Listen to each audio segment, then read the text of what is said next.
May I show you what senior living can do?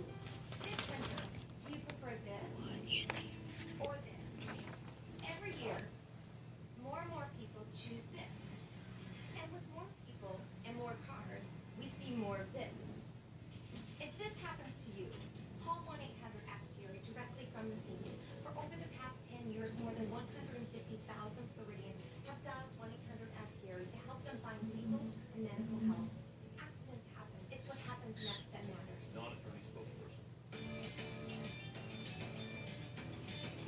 It's go time at Dunkin' with 2 egg and cheese English muffin sandwiches for $3.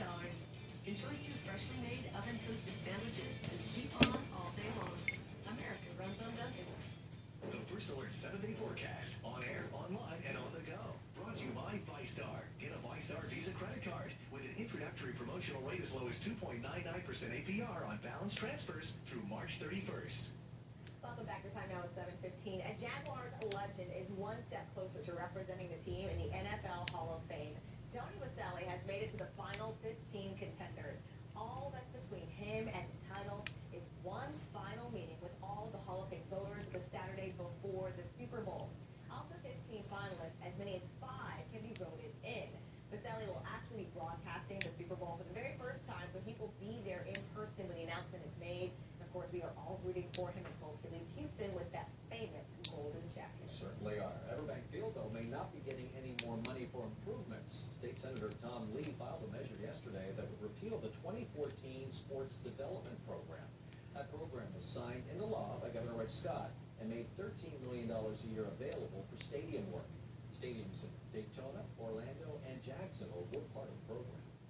Crews in Tampa are preparing for next week's college football national championship game. Workers were preparing Raymond James Stadium on Tuesday, where the number 3 ranked Clemson Tigers will face the number 1 ranked Alabama Crimson Tide. The teams will play in the Outback Bowl at the stadium on Monday night.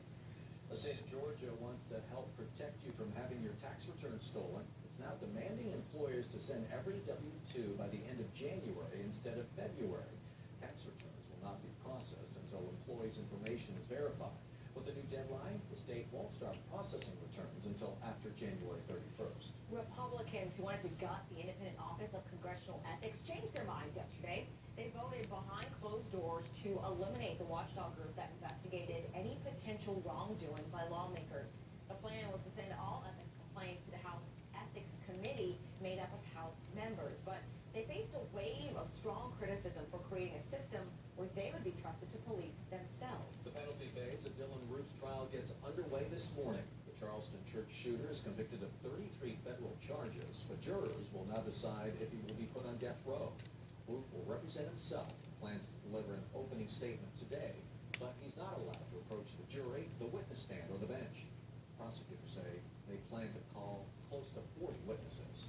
6 NAACP officials have bonded out of jail after they were arrested for refusing to leave the office of U.S. Senator Jeff Sessions. The group was participating in a sit-in protest in which they wanted to get the senator to remove his name from running as the Attorney General.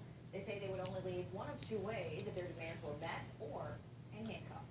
He's only been in office 1 day, and already Charlie Cofer is shaking things up. The former circuit court judge rehired 4 employees his predecessor Matt Shirk had fired just hours after losing his bid for re-election. Cofer also fired 3 people, including Robbie Foster, who was the subject of an Action News Jax investigation last month. We found Foster only swiped his badge at the office 24 of the 71 workdays after his salary nearly doubled 2 days after Shirk lost the primary election. Time now at 7:18. Today marks day 2 on the job for new state attorney Melissa Nelson. Nelson took over for Angela Corey yesterday, but instead of a formal swearing-in ceremony, she decided to forego that and meet with her staff. This morning, Nelson says she's adding another step whenever a lawyer in her office decides to seek the death penalty. You might remember her predecessor was criticized for her frequent pursuit of the death penalty, particularly with black offenders. And right now, tracking breaking news on the roadways. This is a look at the Buckman Bridge.